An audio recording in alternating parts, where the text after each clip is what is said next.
අයිබෝන් පුතේ දුවේ අද දවසේ අපි සාකච්ඡා කරන්න බලාපොරොත්තු වෙන්නේ ප්‍රශ්න පත්‍රාංක 56. පුතේ මම කියන්න ඕනේ ඔබ ඉස්සෙල්ලා මේක පිළිතුරු සපයන්න. පිළිතුරු සපයන්න නැතුව මේක බලන්න එපා. තේරුමක් නැහැ. මගේ බලාපොරොත්තුව මේක පුතේ. මේ ප්‍රශ්න පත්‍රය ටිකක් අමාරුයි. ඒත් අපි සාකච්ඡා කරන්න ඕන අමාරු ප්‍රශ්න පත්‍ර. ඒතර අමාරු ප්‍රශ්න ලැබුණම තමයි පුතේ පුතා සටහන් පොත පෙරලලා බලන්න. පැහැදිලිද? එතකොට තමයි පුතා දැනුම හොයන්නේ. ඒතර මේ ප්‍රශ්න පත්‍රය තුලින් බලාපොරොත්තු වෙන්නේ ඔබ පිළිතුරු සපයද්දී ඔබ දැනුම හොයයි කියන එක. ඔබ සටහන් පොත පෙරලලා බලයි කියන එක. ඔබ නිබන්ධනය බලයි කියන එකයි බලාපොරොත්තු.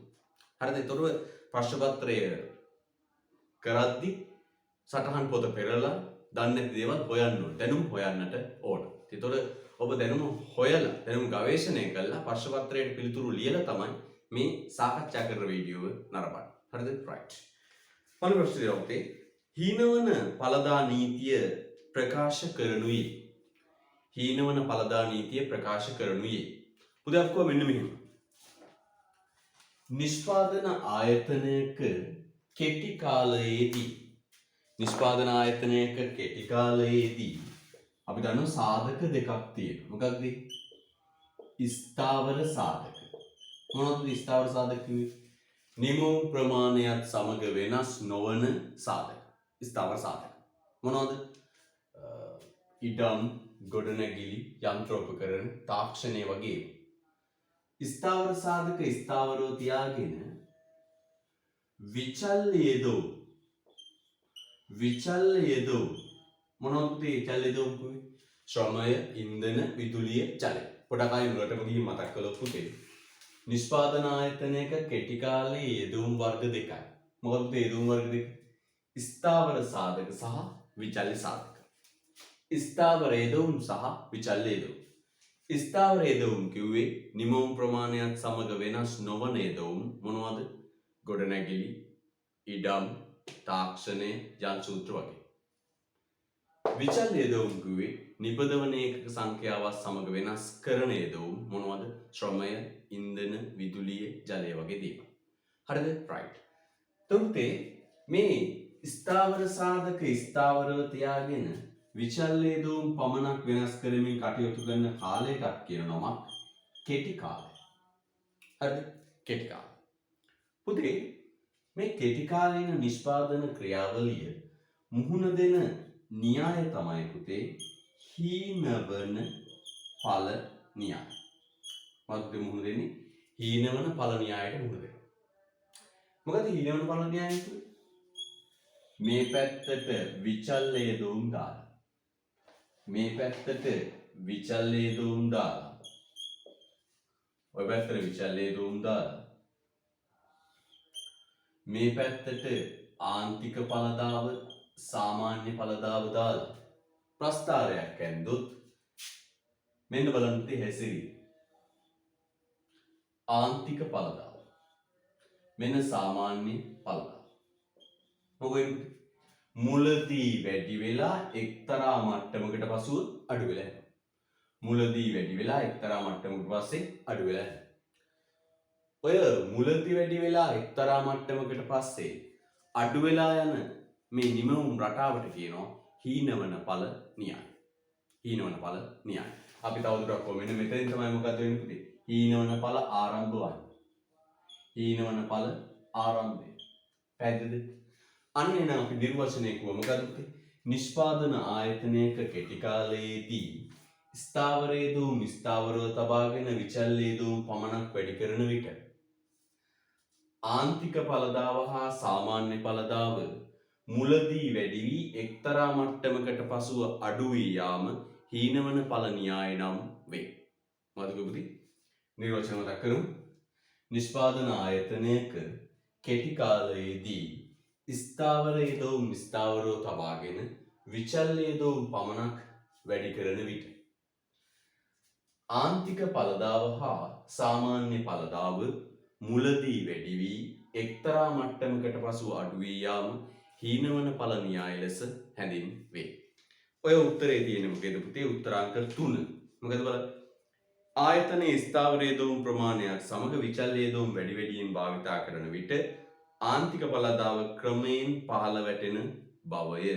උත්තරාංක 3. එහෙනම් පළවෙනි ප්‍රශ්නය උත්තරාංක 3. ඔබ මේ සටහන් මේ බෝඩ් එකේ ලියන දේවල් සටහන් කරගන්නට ඕන. හරිද? right. ප්‍රශ්න තියෙන තැන පුතේ සටහන් කරගන්න, වෙනත් කොළවල ලියන්න යන්න එපා. ඔවා පස්සට බලන්න වෙන්නේ. හරිද? right.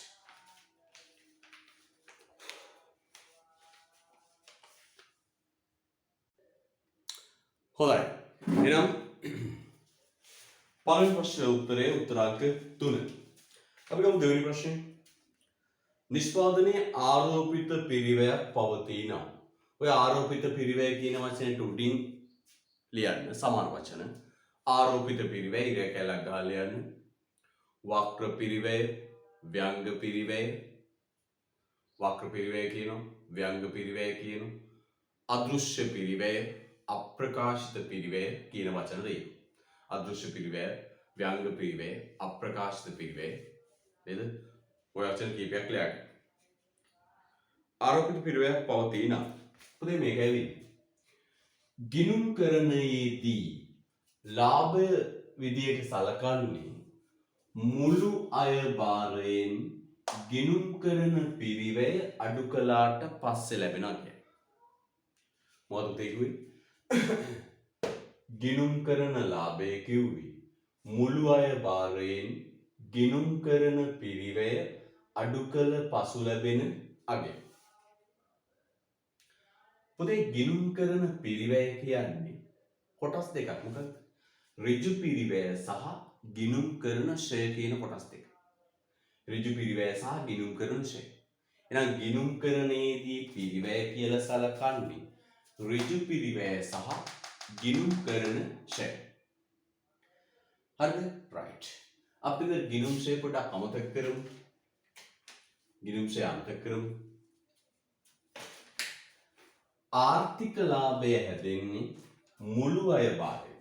ආර්ථික විද්‍යාවේ ලාභය කියන්නේ මුළු අය භාරයෙන් ආර්ථික පිරිවැය අඩු කළාට පස්සේ ලැබෙනවා. අපිට මේ ආර්ථික පිරිවැය කියන වචනෙට තවත් වචනයක් පාවිච්චි කරන්න පුළුවන්. මොකද පුතේ? ආවස්තික පිරිවැය. ඔබට මම උගන්වලා ඇති. ආර්ථික විද්‍යාවේ පිරිවැය කියන්නේ ආවස්තික පිරිවැයට. ඒතර ආර්ථික පිරිවැයට ආවස්තික පිරිවැයට පුතේ පිරිවැය කැලේ දෙකක් එකතු වෙනවා. මොකක්ද? ඍජු පිරිවැය සහ වක්‍ර පිරිවැය. මොකද පුතේ එකතු වෙන කොටස් දෙක? ඍජු පිරිවැය සහ වක්‍ර පිරිවැය. වක්‍ර පිරිවැයට තමයි උතන ආරෝපිත පිරිවැය කියලා අපි සඳහන් කරලා තියෙන්නේ. අපිට ඉලක්කවත් දාමු. ඔන්න මුළු අය භාරය 1000යි. අපි හිතමු ඍජු පිරිවැය 400යි. ඒ කියන්නේ ගිණුම් කරන පිරිවැය 400යි. මෙතන මම තව කැලලක් ඇඩ් වෙනවා. මොකක්ද මේ එකතු වෙනවා නම් එකතු වෙන පුතේ? ගිණුම් කරන ෂය. අපි ඒක නෑ කියලා සැලකුවා. දැන් පුතේ ගිණුම් කරන ලාභය පෙන්නනවා කීයක්ද? 600. 600. හරිද? මෙන්න ආර්ථික විද්‍යානුකූලව මුළු අය භාරයේ වෙනසක් නෑ. ගිණුම් කරනයයි ආර්ථික විද්‍යාවයි කියලා. මේ බලන්න වෙන්නේ. ඍජු පිරිවැය 400යි වක්‍ර පිරිවැය 250. එහෙනම් දැන් බලන්න පුතේ ආර්ථික පිරිවැය හෙවත් ආවස්තික පිරිවැය කීයද? 650. 650. එහෙනම් පුතේ ආර්ථික විද්‍යාත්මක ලාභය කීයද? 350. 350. එහෙනම් බලන්න පුතේ හොඳට ගිණුම් කරණයේදී පිරිවැය ගණනය කරද්දී එක කොටසක් අතහරිනවා. මොකද පුතේ අතහරින කොටස? වක්‍ර පිරිවැය හෙවත් ආරෝපිත පිරිවැය. මොකද පුතේ අතහරින්නේ? වක්‍ර පිරිවැය හෙවත් ආරෝපිත පිරිවැය. එතකොට පුතේ ගිණුම් කරණයේ පිරිවැය අවතක්සේරුවේ. ඒ කොටසක් අත කරලා. ගිණුම් කරණයේදී පිරිවැය අවතක්සේරුවේ. ලාභය මොකෝ ඉන්නේ? මේ බලන්න. ලාභය ඕවර් වැලියු නේද? අධිතක්සේරු වීමක් සිද්ධ වෙනවා. එහෙනම් පුතේ උත්තරය නිෂ්පාදනීය ආරෝපිත පිරිවැයක් පවතී නම් උත්තරාංක 1 ගණකාධිකරණ ලාභය ආර්ථික ලාභය ඉක්මවා යනු ඇත. ගණකාධිකරණ ලාභය ආර්ථික ලාභය ඉක්මවා යනු ඇත. පිළිතුරු අංක 1. උත්තරාංක 1. ප්‍රශ්න අංක 2 උත්තරාංක 1. right. ඊළඟ ප්‍රශ්නේ පුතේ නිෂ්පාදන පිරිවැය පාඩුවෙන්මයි ඒකාධිකාර තරගය නැමැති වෙළඳපොළ ව්‍යුහය. පුතේ මතක තියාගන්න ප්‍රශ්නේ කියවපු ගමන් ටක් ගාලා ඔළුවට තියරි කරුණු ටික මතක් කරගන්න. ඒකාධිකාරයේ තරගයට අදාළ තියරි කරුණු ටික මතක් කරගන්න. උත්තරේ තෝරන්න හදිස්සි වෙන්න එපා. ටක් ගාලා කරුණු ටික මතක් කරගන්න. මොකක්ද? හෝටල්, ආපනශාලා, සිල්වර කඩ, බාබර සාප්පු. මෙන්න මේ ආයතන අයිති වෙන්නේ අපි කියනවා ඒකාධිකාර තරග වෙළඳපළට. මොනවද? හෝටල්, ආපනශාලා, සිල්වර කඩ සහ බාබර සාප්පු වගේ ඔය ඒවා. මේවා අයිති වෙන්නේ ඒකාධිකාර තරග වෙළඳපළට. පුතේ මේකේ තියෙන ලක්ෂණ තමයි පුතේ සැපයුම් කරුවන් සංඛ්‍යාව විශාලයි. අපි දන්නවා මේ හෝටල්, ආපනශාලා, සිල්වර කඩ මේවයි සැපයුම් කරු විශාල සංඛ්‍යාවක් කියන්නේ. අපි කියනවා පූර්ණ තරගයේ තරම් නැතත් විශාල සංඛ්‍යාවක් කියන්නේ. දෙවෙනි එක මේවට පුතේ අබාධ ප්‍රවේශයක් පිටවීමක් තියෙනවා. ප්‍රවේශයට කවුරුත් බාධා කරන්නේ. ඇයි? විශාල සැපයුම් කරුවන් සංඛ්‍යාවක් කියනවා. අලුත් කෙනෙක් ආවා කියලා ඉන්න අයට දැනෙන්නේ ප්‍රවේශයට බාධාවක්. පුතේ මේ ඒකාධිකාර තරගයේ තියෙන සුවිශේෂීම ලක්ෂණය මෙන්න මේක. ප්‍රභේදිත භාණ්ඩ සපයන. වෙනස්කම් සහිත භාණ්ඩ සපයන. අපි ගත්තොත් හෝටලයක් ගත්තොත් කෑම් පාර්සල් හෝටල් පහක කෑම් පාර්සල් පහක් ගත්තොත් නේද? වෙනස්කම් තියෙනවා. වෙනස්කම් තියෙනවා. නේද? ඒවා එළවලු වර්ග ආදී දේවල් වෙනස්කම් තියෙනවා ආහාරවල. හැබැයි අපි කියනවා වෙනස්කම් තිබුණත් ඒ මොන ආදේශනද පුතේ? සමීප ආදේශන. එහෙමත් කියනවා. එහෙනම් මොකද කියන්නේ අපි? මේ හෝටල්, ආපනශාලා, සිල්වර කඩ, බාබර සාප්පු ඒකාධිකාර තරග වෙළඳපොළ ව්‍යුහයට වැටෙනවා. මේකේ ලක්ෂණ තමයි සැපයුම් කරු විශාලයි, ප්‍රභේදිත භාණ්ඩ, අබාධ ප්‍රවේශය. මේ ලක්ෂණ අතර තියෙන සුවිශේෂීම ලක්ෂණය තමයි ප්‍රභේදිත භාණ්ඩ කියලා කියන්නේ. ප්‍රභේදිත භාණ්ඩ. ප්‍රභේදිත භාණ්ඩ විකුණන ඒ ලක්ෂණයෙන් තමයි මේක සුවිශේෂී වෙන්නේ. පුතේ මේ වෙළඳපොළේ සැපයුම් කරු සපයන භාණ්ඩ අතර වෙනස්කම් තියෙනවා. සමජාතීය නැහැ. අපි උදාහරණයක් හෝටල් පහකින් කෑම් පාර්සල් පහක් කරන් බැලුවොත් වෙනස්කම් සහිතයි. හැබැයි වෙනස්කම් තිබුණා ඒව මොන ආදේශනද පුතේ? සමීප ආදේශ. සමීප ආදේශන නිසාම පුතේ මේ වෙළඳපොළේ ආයතන මුහුණ දෙන්නේ මොන ඉල්ලුම් වක්‍රයකට? නම්‍ය ඉල්ලුම් වක්‍රයකට. හරිද? right. එහෙනම් පුතේ ප්‍රශ්නය අහන්න මොකක්ද? ඒකාධිකාර තරගය නැමැති වෙළඳපොළ ව්‍යුහයේහි උත්තරාංක පුතේ 4 ප්‍රභේදනය වූ භාණ්ඩ නිෂ්පාදනය කරනු ලබන ආයතන විශාල සංඛ්‍යාවක් ඇත. ප්‍රභේදනය වූ භාණ්ඩ නිෂ්පාදනය කරනු ලබන ආයතන විශාල සංඛ්‍යාවක් ඇත. හරිද? right. එතන යටි පුංචි වාක්‍යයක් ලියන්න පුතේ.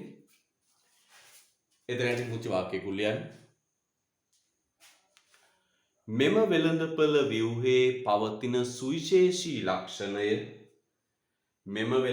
ව්‍යුහයේ පවතින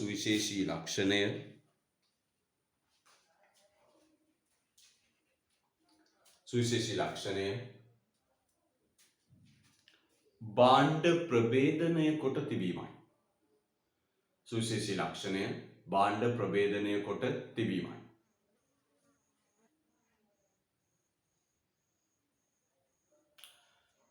ප්‍රභේදනයක් පැවතියත්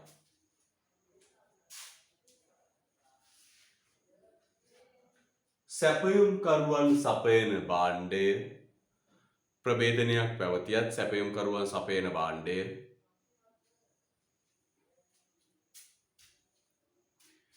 සමීප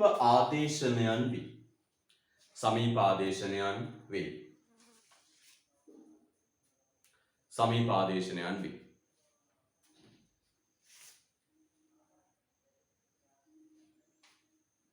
එනිසා මෙම වෙළඳපොළේ ආයතන මුහුණ දෙන ඉල්ලුම් වක්‍රය නම්‍ය ස්වරූපයක් ගනී.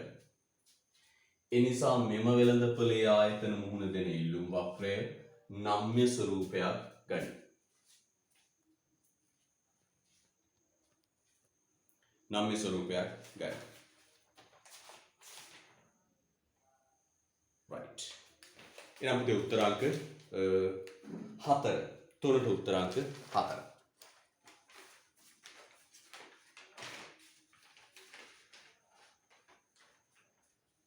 හතරවෙනි ප්‍රශ්නය. ප්‍රශ්නාංක 4. කියවන්න හොඳින්. පූර්ණ තරංගා වෙළඳපළක් තුල කටයුතු කරන නිෂ්පාදන ආයතනයක ආන්තික අයභාරය නිවැරදිව දැක්වුණේ පහත් සඳහන් කවර ප්‍රකාශයකින්ද? ආන්තික අයභාරය පොඩක් අපි මුලට ගිහිල්ලා ඒක මතක් කරගමු. MR ආන්තික අයභාරය කියපුවොත් අපක අතිරේක ඒකකයක ආදාය. අතිරේක ඒකකයක ආදාය. ආන්තික අයභාරය කියුණාද? අතිරේක ඒකකයක් නිපදවීමෙන් ලැබෙන ආදාය. අපි ගොපුතේ මේ පූර්ණ තරංගයේ භාණ්ඩ සමජාතීය. පූර්ණ තරංගයේ භාණ්ඩ සමජාතීය. එතකොට සියලුම භාණ්ඩ එකම මිලකට අලෙවි කරන්න වෙන්නේ. කිසිම වෙනසක් නැහැ. හැඩය, ගුණය, තත්ත්වය, දවටනය, වර්ණය, පැහැ 100% සමානයි. පූර්ණාදේශන කියන්න පුළුවන්. එතකොට මේ පූර්ණ තරංග වෙළඳපොලේ නිෂ්පාදකයෙක් අමතර ඒකකයක් නිෂ්පාදනය කළාම එයාට ලැබෙන ආදායමට තමයි කියන්නේ අපි MR ආන්තික ආදායම. හැබැයි පුතේ අතිරේක එකක් හැදුවා. ඒ අතිරේක එකක් මොන භාණ්ඩයක්ද පුතේ? එයා මෙතෙක් හදපු විදියම සමජාතීය භාණ්ඩයක්. ඒතර අතිරේක එක දෙන්න වෙන්නේ වෙළඳපොලේ තියෙන පවතින මිලට පැවරුණු මිලට. අපි කියනවා P = MR. වෙළඳපොලේ පවතින මිලට දෙන්නේ. ඒතර අතිරේක එකක් හැදුවත් ඒක සමජාතීය. ඒක අතිරේක එකකින් ලැබෙන්නේ වෙළඳපොළ මිලට සමාන ආදායම. අපි කියනවා මේක P = MR. කල්පිත උදාහරණයක් ගත්තොත් පුතේ ඔන්න බිත්තර නිෂ්පාදකයෙක් ඉන්නවා. එයා බිත්තර 100ක් නිෂ්පාදනය කළා. ඒ බිත්තර 100ම විකුණන්නේ වෙළඳපොලේ පවතින මිලට. ඒ හැම බිත්තරයකටම ලැබුණ රුපියල් 18යි. එහෙනම් මෙතෙක් නිෂ්පාදනය කරපු ඔක්කොම බිත්තර වලට ලැබුණ රුපියල් කීයද? 18යි. එයා අතිරේක බිත්තරයක් නිෂ්පාදනය කරනවා. ඒ අතිරේක බිත්තරයට ලැබෙන ආදායම තමයි කියන්නේ MR ආන්තික ආදායම. හැබැයි පුතේ ඒ අතිරේක බිත්තරයක් මොන භාණ්ඩයක්මද? සමජාතීය භාණ්ඩයක්මයි. එතකොට ඒ අතිරේක බිත්තරේ විකුණන්න වෙන්නේ වෙළඳපොලේ පවතින මිලටමයි. හරි. ඒ අතිරේක ඒකකයෙන් ලැබෙන්නේ පුතේ වෙළඳපොලේ පවතින මිලට සමාන මිල. ඒ නිසා අපි කියනවා P = MR. පුංචි මතක් කිරීමක් කළේ. අපි ඔක්කොම ප්‍රස්ථාරගත කළා මේ පැත්තට Q දෑවා. මේ පැත්තට P MR දෑවා. ඒ ආකාරයට දෑවා. මේ 18න් පටන් ගන්න. මේ 18 කියන්නේ මොන මිලද පුතේ? පැවරුණු මිල. MR කිව්වත් මේක, AR කිව්වත් මේක, D කිව්වත් මේක. එහෙනම් පුතේ පූර්ණ තරංගේ MR කියන්නේ මොකක්ද? ස්ථාවරයි. ඇයි? හදන හැම අතිරේක ඒකකයක්ම අර සමජාතීය භාණ්ඩයක්මයි. සමජාතීය භාණ්ඩයක්මයි. එහෙනම් අතිරේක ඒකකය දෙන්න වෙන්නේ අර කලින් භාණ්ඩ ටික දීපු පැවරුණු මිල තමයි. එතකොට අතිරේක ඒකකයට ලැබෙන්නේ අර පැවරුණු මිලට සමාන මිලක්. ඒක පුතේ ස්ථාවරයි. එහෙනම් පුතේ ස්ථාවරාගයක් ගනී උත්තරාංක 1. හරිද? උත්තරාංක 1. යන්නේ උත්තරාංක 1. ස්ථාවරාගයක් ගනී. පුතට මේවා සටහන් කරගන්න අවශ්‍ය නම් වීඩියෝ එක නතර කරලා සටහන් කර ගන්න. ඒ වගේම පුතට මම පුංචි මතක් කිරීමක් කරනවා. ඒ තමයි මෙන්න මේක. ඔබ හොඳට හොයලා බලන්න. නේද? ආණ්ඩුවක් කියනවා දැන් සියලු දෙනාට ඔන්ලයින් පහසුකම් ලැබිච්ච ස්වභාවයකින් තමයි අධ්‍යාපනය ලොක්කෝ කතා කරන්නේ. හැබැයි පුතේ මේ ග්‍රාමීය මට්ටමේ තවමත් මේ ඔන්ලයින් ක්‍රමවේදයට එන්න බැරි වෙච්ච දරුවෝ විශාල සංඛ්‍යාවක් ඉන්නවා. ඔබ නිකමට පරීක්ෂණයක් කරලා බලන්න. ඔබ ඉඳපු ෆිසිකල් පන්තිවල ඉඳපු ළමයි සංඛ්‍යාවත් ඔන්ලයින් පන්තියට සහභාගී වෙන සංඛ්‍යාවත් අතර ලොකු වෙනසක් තියෙනවා. හරිද? මේකට හේතුව තමයි පුතේ මේ සිග්නල් නැහැ. අන්තර්ජාල පහසුකම් නැහැ. සමහරට ෆෝන් එකක් නැහැ. සමහරට ගොඩක් පැතිවලට විදුලිය විසන්ධි වෙන ගොඩක් වෙලාවට. විවිධ ගැටලු. ඒතකොට මේ සාකච්ඡා කළ YouTube එකට දාන්නේ එක හේතුවකට. මොකක්ද? අන්න අර විවිධ ගැටලු තියෙන දරුවට කවදා හරි දවසක අද නෙවෙයි නේද? කවදා හරි දවසක සිග්නල් තියෙන තැනකට ඇවිල්ලා මේක ඩවුන්ලෝඩ් කරගෙන ගිහිල්ලා බලන්න පුළුවන්. ඒ ගුරුවරයා විදියට මේ මොහොතේ මම කරන එක මගේ යුතුයකම එක. පැහැදිලිද? මගේ යුතුයකම. මගේ පැත්තෙන් මම යුතුයකම ඉෂ්ට කරනවා. මගේ පන්තියේ දරුවෝ විතරක් නෙවෙයි, මගේ ඉස්කෝලේ දරුවෝ විතරක් නෙවෙයි, හැම දරුවටම බලන්න පුළුවන් විදියට. පුතාගේ පැත්තේ මේ වීඩියෝ බලන පුතාගෙන පුංචි ඉල්ලීමක් කරන්නේ තමයි මේ වෙලාවේ ආත්මාර්ථකාමී වෙන්න එපා. අපි ඔබට කියලා ඇත්තේ මොකක්ද? ආත්මාර්ථකාමී විදියට අධ්‍යාපනයේ අරමුණු ඉලක්ක අත්පත් කරගන්න තමයි අපි ඔබට කියලා තියෙන්නේ. පැහැදිලිද? හැබැයි අපි කියන උදේ මේ වෙලාවෙ එහෙම කරන්න එපා. මේ වෙලාවේ ඔබ හොඳට බලන්න ඔබේ පන්තියේ ඉඳපු ඔබේ බංකුවේ වාඩිලා ඉඳපු ඔබත් එක්ක අනිත් යාළුවෝ ඉගෙන ගන්නවාද? ඒ අය මේ ඔන්ලයින් ක්‍රමයෙන් බැහැර වෙලාද? විභාගය අතෑරලාද? හොඳින් විමසිලිමත් වෙන්න. ඒ දරුවෝ නැවත මේ අධ්‍යාපන ක්‍රමයට විභාග අරමුණු උන්ට දෙන්න. පැහැදිලිද? කතා කරන්න. තියරි, රිවිෂන්, පේපර්ස් ඔක්කොම පිළිවෙලට YouTube එකට අප්ලෝඩ් කරලා තියෙනවා. පැහැදිලිද? එයාට ප්‍රශ්න පත්‍රය දෙන්න, ටියුට් එකක් දෙන්න. මොනවා හරි ක්‍රමවේදයකින් එයත් මේ ක්‍රමයට ඇදලා ගන්න. එහෙම කළොත් මතක තියාගන්න ඔබටත් ඒක ඔබේ ජීවිතේට ලොකු ආශිර්වාදයක්. පැහැදිලිද? ඔබටත් දවසක සතුටු වෙන්න පුළුවන්. මම හැමෝම එක්ක ගිහපු ගමන් මම අනිත් අයත් එකතු කරගත්ත මේ විපත්තිකාරී මොහොතේ. ඔබටත් සතුටු වෙන්න පුළුවන්. පැහැදිලිද? ඒ නිසා මතක තියාගන්න මේ YouTube channel එක මම බැලුවා ඊයේ දිනකොට 32000ක් views. ඒක විශාල ප්‍රමාණයක් බලලා තියෙනවා. ඒක තමයි මම ලබන සතුට. මොකද මේ ගැටලුකාරී මේ කොරෝනා වෙලාවේ මම සීමාවකින් තොරව හැම දරුවටම උගන්වන්න පුංචි ආයාසයක් ගත්තා. ඒකෙන් දරුවෝ යමක් ඉගෙන ගත්තා. ඔබත් සතුටු වෙන්න පුළුවන්. මම මේ වෙලාවේ මේ ඉගෙන ගන්න අධ්‍යාපන මුලින් බැහැර වෙච්ච දරුවන්ට උදව් කළා. හරිද? ඒක තමයි පුතේ ජීවිතේට ලැබෙන ලොකුම ආශිර්වාදය, සතුට, පින ඔය සියල්ල. හරිද? right. අපි යමු පුතේ ඊට පස්සේ පූර්වතරන් කර්මාන්තයේ කටයුතු කරන ආයතනයක් කෙටි කාලයේදී පහත් සඳහන් තත්ත්වයකට මුහුණ දී සිටි. හරිද? right. වර්තමාන නිමවුම් මට්ටම 500යි. වෙළඳපළ මිල ඒකකයක් රුපියල් 6යි. අන්න එක ඉරක් ඇදගන්න. වෙළඳපළ මිල ඒකකයක් රුපියල් 6යි. පුතේ ඔය වෙළඳපළේ මිලට අපි නමක් කියන මොකක්ද? ඒ මිල තමයි ආයතනයට බාරගන්නේ. වෙළඳපළේ තියෙන මිල තමයි ආයතනයට බාරගන්නේ. ඒ කියන්නේ පුතේ ඔය මොකක්ද? පැවරුණු මිල. ඒ කියන්නේ මෙන්න මේක පුතේ. වෙළඳපළේ මිල රුපියල් 6යි. මේ වෙළඳපළ. එහෙනම් ආයතනයට පුතේ භාණ්ඩ විකුණන්න වෙන්නේ රුපියල් කී ගානද? 6 ගාන. ආයතනයට භාණ්ඩ විකුණන්න වෙන්නේ රුපියල් කී ගානද? 6 ගාන. එහෙනම් මේ 6 කියන්නේ මොකක්ද පුතේ? පැවරුණු මිල. අන්න එතන වරහන් තුල යන්නේ පුතේ. 6 කියන්නේ මොකක්ද? පැවරුණු මිල. මුළු පිරිවැය 5000යි. මුළු ස්ථාවර පිරිවැය 1000යි. ආන්තික පිරිවැය 6යි. එතන යන TMC. ආන්තික පිරිවැය 6යි. ලාභ උපරිම කිරීමේ අරමුණ ඉටු කරන මෙම ආයතනය කියලා. හරිද? right. මෙන්න මේකයි පුතේ සිද්ධි. අපි පුතාට කියලා දීලා තියෙනවා මොකක්ද? පූර්ණ තරංග ආයතනයක ලාභ උපරිම කරන කොන්දේසිය තමයි MR සමානයි MC.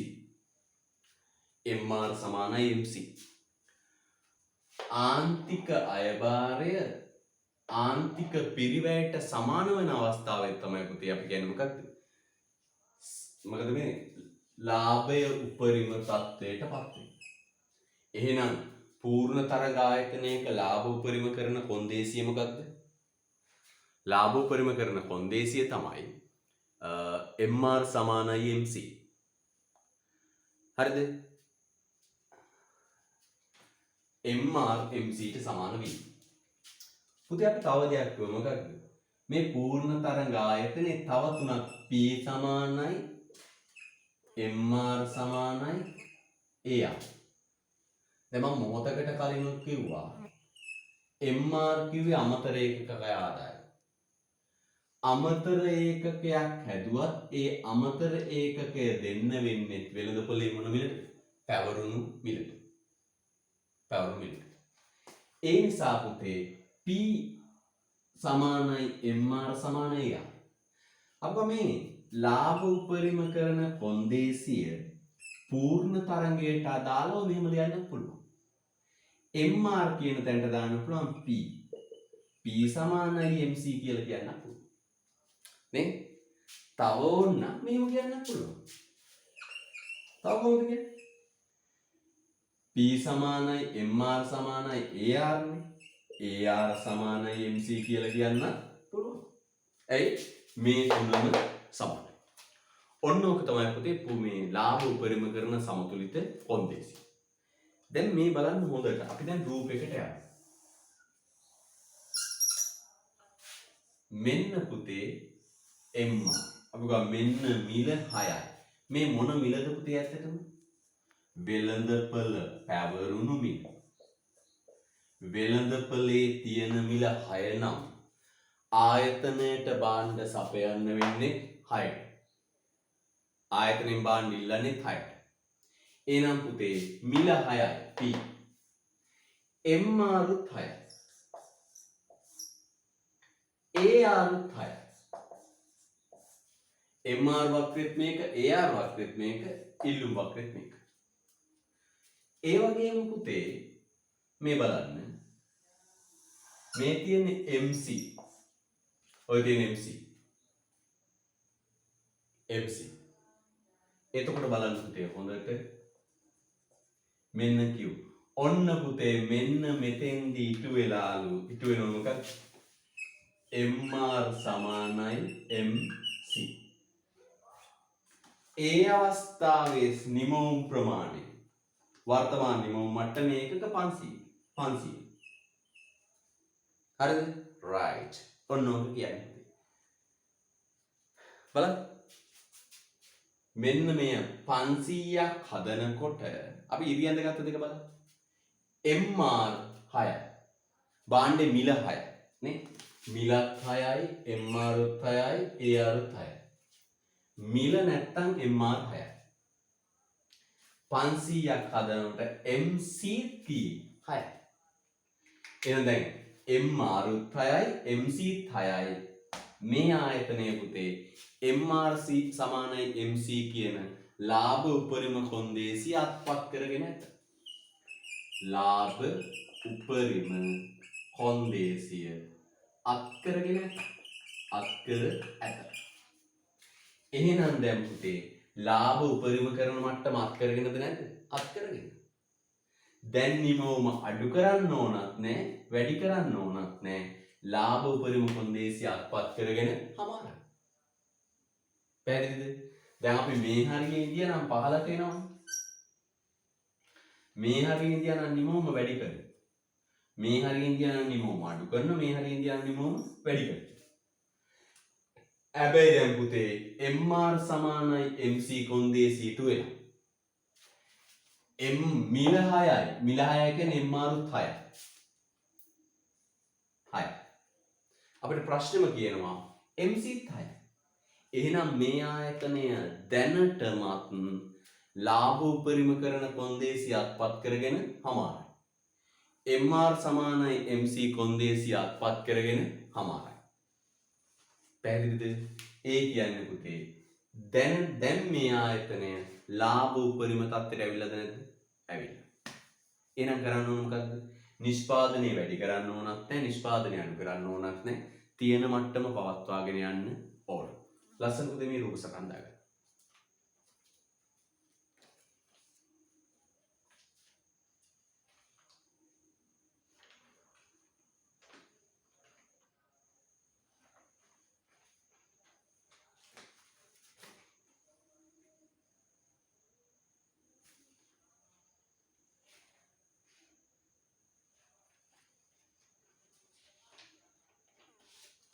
right දැනටමත් ලාභ උපරිම මට්ටම අත් කරගෙන හමාරයි.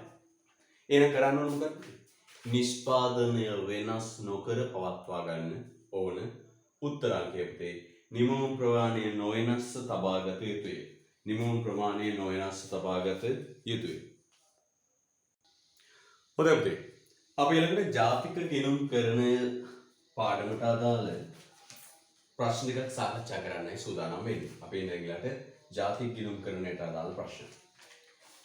අපි ගන්න ජාතික ගිණුම්කරණයේදී හමු වෙන මූලික මිල ගණනය කිරීම නිවැරදිව දක්වා ඇත්තේ කවරක් මගින්ද? උත්තරම රටාව කියවනේ. අපි ප්‍රශ්නේ ගත්ත ගමන් කරන්නේ ඒකෙන් අහන තියරි කරුණු පොඩ්ඩක් මතක් කරගන්න එක. මම උඩ මේ පැහැදිලි කරන්නේත් ඒකනේ. ප්‍රශ්නේ පැත්තකින් තියලා තියරි කරුණු පැහැදිලි කරන්න. මූලික මිල. පුතේ නිෂ්පාදක මේ ජාතික ගිණුම්කරණයේදී කරන්නේ රටේ බිහිවන සමස්ත නිෂ්පාදයේ වටිනාකම ගණන් බලන. නේ? සමස්ත නිෂ්පාදයේ වටිනාකම ගණන් බලන. එතෙන්දී නිෂ්පාදිතයේ වටිනාකම ගන්නේ කොහොමද? මිල වැඩි කරනවා පුතේ ප්‍රමාණය.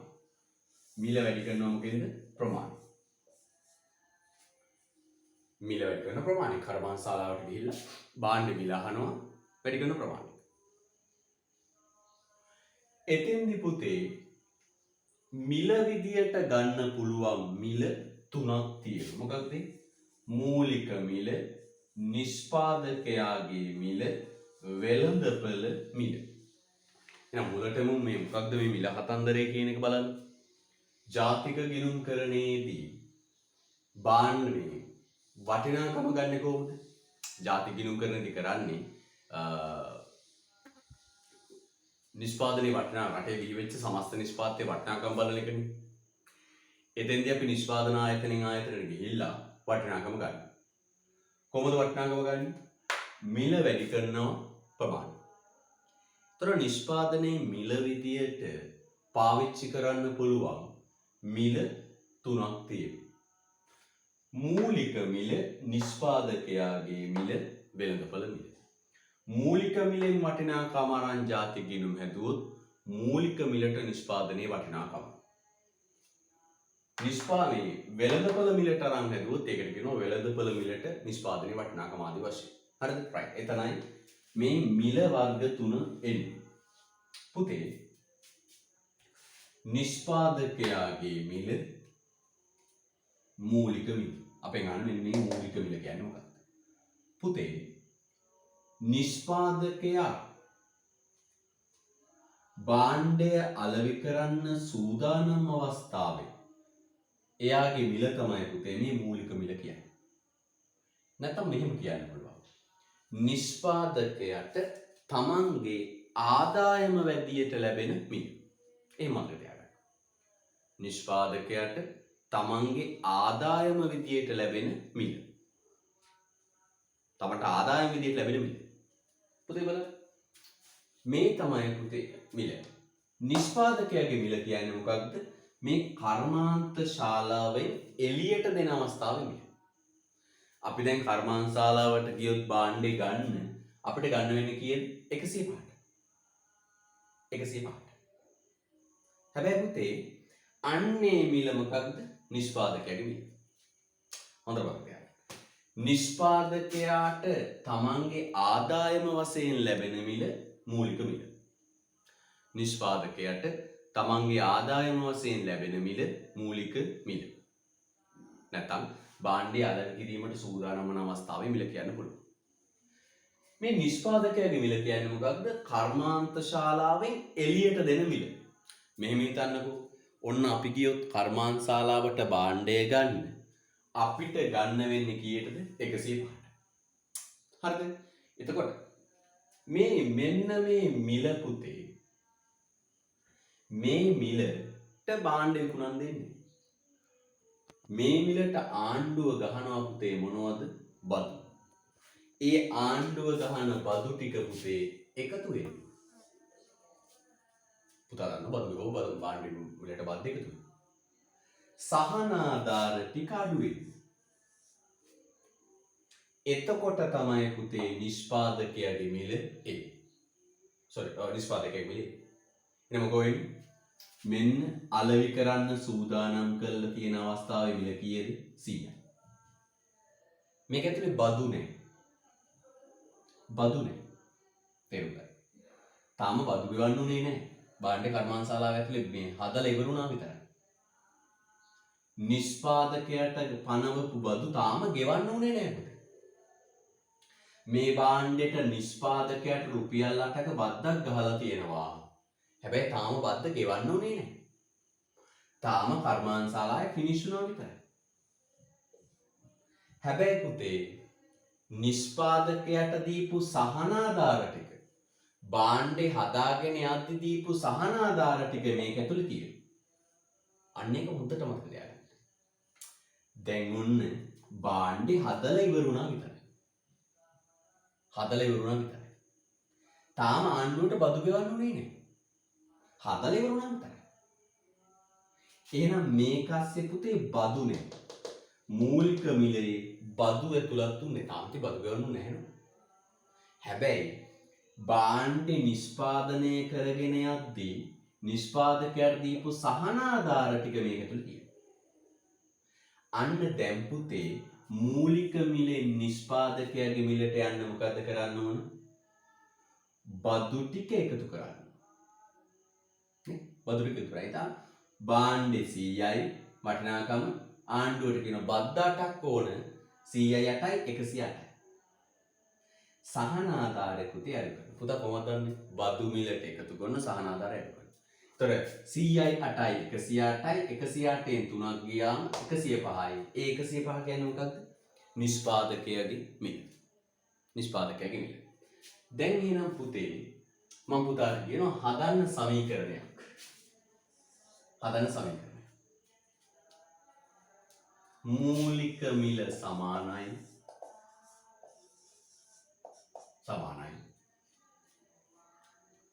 නිෂ්පාදකයාගේ මිල ගන්න. නිෂ්පාදකයාගේ මිල අරන් මොකද කරන්නේ? මෙතන ඉඳලා මෙතෙන්ට එන්න කොහොමද? නිෂ්පාදකයාගේ මිල අරන් අඩු කරන්න පුතේ නිෂ්පාදකයා මත පැනවු සහන. නිෂ්පාදකයා ගෙවූ බදු. නිෂ්පාදකයා ගෙවූ බදු. නිෂ්පාදකයා ගෙවූ බදු. බදු ටික අඩු කරන්න. එකතු කරන්න පුතේ නිෂ්පාදකයා ලැබූ සහනාධාර ටික. මම ඉලක්ක උදාහරණයක්. දැන් කර්මාන්තශාලාවට ගියොත් අපිට හම්බෙන මිල කීයද? 105යි. ඒ මොන මිලද? නිෂ්පාදකයාගේ මිල. හරිද? හැබැයි මේකෙන් අඩු කරන්න බදු ටික 8යි. එකතු කරන්න සහනාධාර ටික කීයද? 105න් 8ක් 97යි 100යි. පැහැදිලිද? right. එහෙනම් පුතේ මම දැන් මුල ඉඳලා ආයි කියාගෙන යනවා. මේකට මේ නිතර අහනවා දරුවන්ට පැටලෙනවත් එක්ක. මම මුලින් ඉඳලා ආයි ඉස්සරහ කියන හොඳට අහගෙන ඉන්න පුතේ. ජාතික ගිණුම් කරණයේදී කරන්නේ රටේ සමස්ත නිෂ්පාදනයේ වටිනාකම ගන්න එක. එතෙන්දී භාණ්ඩ ප්‍රමාණය වැඩි කරනවා මිලේ. මිල ප්‍රමාණය වැඩි කරනවා. එතෙන්දී මිල වශයෙන් යොදා ගන්න පුළුවන් මිල වර්ග තුනක් තියෙනවා. මූලික මිල, නිෂ්පාදකයාගේ මිල සහ වෙළඳපොළ මිල. මේ මූලික මිල කියන්නේ මේකට. භාණ්ඩය නිෂ්පාදනය කොට අලෙවි කිරීමට සූදානම් අවස්ථාවේ භාණ්ඩයට අදාළ මිල. භාණ්ඩය නිෂ්පාදනය කොට අලෙවි කිරීමට සූදානම් අවස්ථාවේ මිල. නැත්නම් කියන්න පුළුවන් නිෂ්පාදකයාට තමන්ගේ ආදායම විදියට ලැබෙන මිල. භාණ්ඩය හැදුවම තමන්ගේ සාක්කුවට ලැබෙන මිල. හරිද? මේ මිලේ පුතේ බදු නැහැ. නිෂ්පාදකයාට පනවපු බදු නැහැ. ඇයි? භාණ්ඩේ තාම හැදුවා විතරයි. බදු ගෙවන්න වෙලාවක් උන්නේ. තාම ආණ්ඩුව කිව්ව රුපියල් 8ක් ගෙවන්න කියලා. හැබැයි තාම බද්ද ගෙවන්න වෙලාවක් උන්නේ. බඩේ ඇතුලේ රුපියල් විතරයි. හැබැයි නිෂ්පාදකයාට දුන්නු සහනාධාර ටික භාණ්ඩේ හදද්දි අරගෙන ඉවරයි. නිෂ්පාදකයාට දුන්නු සහනාධාර ටික දැන් අරගෙන ඉවරයි. එහෙනම් බදු නැත සහනාධාර ඇත. දැන් අපි එනම් පුතේ නිෂ්පාදකයාගේ මිලේ ඉඳලා මූලික මිලේ ඉඳලා නිෂ්පාදකයාගේ මිලට යන්නේ. දැන් මේ මිලට භාණ්ඩ විකුණන්න බැහැ මේ බදු සහනාධාර නිසා. දැන් කර්මාන්ත ශාලාවෙන් එළියට දෙන මිල. කර්මාන්ත ශාලාවෙන් එළියට දෙන මිල තමයි නිෂ්පාදකයාගේ මිල. දැන් අපි කර්මාන්ත ශාලාවට ගියාම තොගවලෙන් දනිරු කර්මාන්ත ශාලාවට ගියාම එයාට හම්බෙන මිල තමයි නිෂ්පාදකයාගේ මිල. එතෙන්ට එන්නේ කොහොමද? අර 100ට නිෂ්පාදකයා ගහපු බදු ටික එකතු කරනවා. 108යි. සහනාධාර ටික අඩු කරනවා. දැන් මිල කීයද? 105යි. 105යි. හරිද? එහෙනම් පුතේ බලන්න. දැන් නිෂ්පාදකයට සාක්කුවට කොච්චර වැටුණාද? 105යි. 105න් බදුවට ගෙව්වා. සහනාධාර ටික එකතු වුණා කී 100යි. ඔන්න ඔක තමයි දෙපැත්තට යන්නේ. දැන් අපිට උන මෙහෙම හදන්න පුළුවන්. කොහොමද? නිෂ්පාදකයාගේ මිල අරගෙන මෙතෙන්ලා අතෙන්ට යන හැටි කියන්නේ. නිෂ්පාදකයාගේ මිල අරන් බදු ටික අඩු කරනවා. බදු ගෙවපු ටික අඩු කරනවා. මේ මිලෙන් නිෂ්පාදක මෙතෙන්ට යන්න ඕන. මේ මිලෙන් මූලික මිලට යන්න. 105න් බදු ටික අඩු කළා. බදු ටික ආණ්ඩුවට නෙගී. බදු ටික ආණ්ඩුවට ගියේ. 105න් 8ක් ආණ්ඩුවට ගියේ. ඒ බදු ටික. 105න් 8ක් ගියාම 97. සහනාධාර ටික නිෂ්පාදකයෙක් සාක්කුවට වැටුණා. සහනාධාර තුන එකතු කළා 100යි මූලික මිල. එහෙනම් පුතේ උත්තරාංක 1.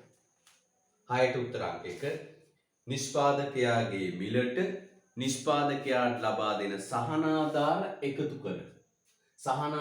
එකතු කර නිෂ්පාදකයා වෙත ගෙවන බදු අඩු කිරීමෙනි උත්තරාංක 1.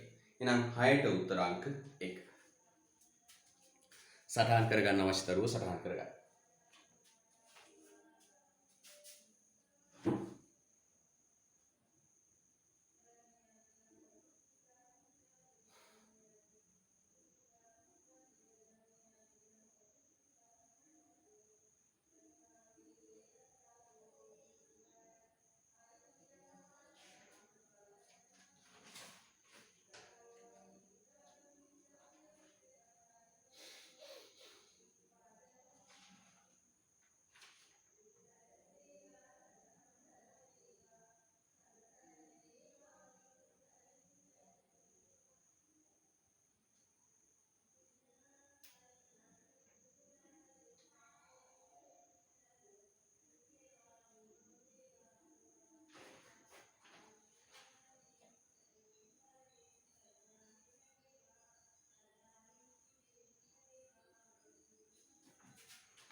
right.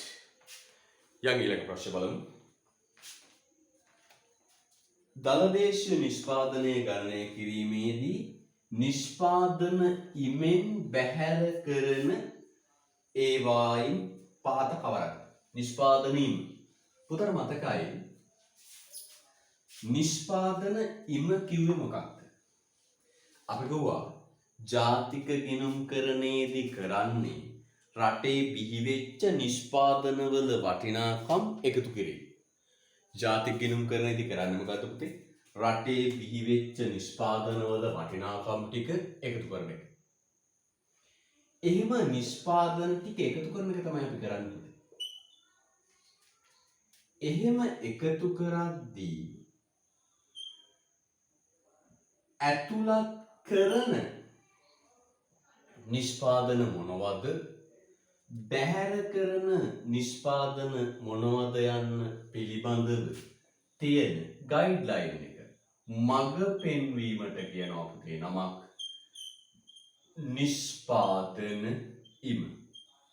මොකද කියන්නේ නිෂ්පාදන ඉම. ජාතික ගිණුම්කරණයේදී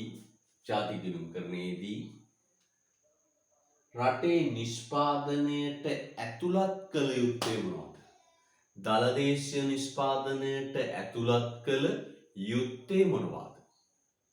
ඉන් බැහැර කළ යුත්තේ මොනවාද යන්න පිළිබඳව තියෙන පුළුල් මඟ පෙන්වීමට තමයි අපි කියන්නේ මොකක්ද? නිෂ්පාදන ඉම. ඔය නිෂ්පාදන ඉමේදී පුතේ අපි කියනවා මෙහි මොකක්ද? ස්වපාරිභෝජන භාණ්ඩ ඇතුළත් කරනවා. මොනවද ඇතුළත් කරන්නේ? ස්වපාරිභෝජන භාණ්ඩ ඇතුළත් කරනවා.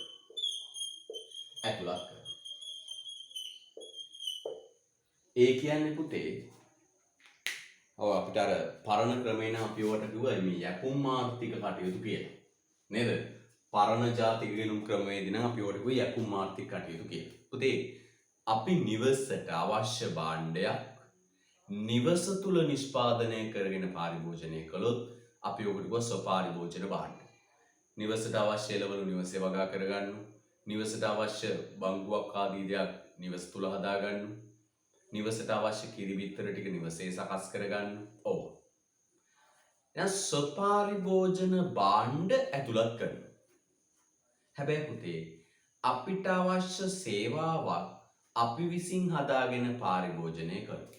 ඒවට අපි නමක් කියනවා පුතේ ස්වපාරිභෝජන සේවා නැත්නම් ස්වයං සේවා.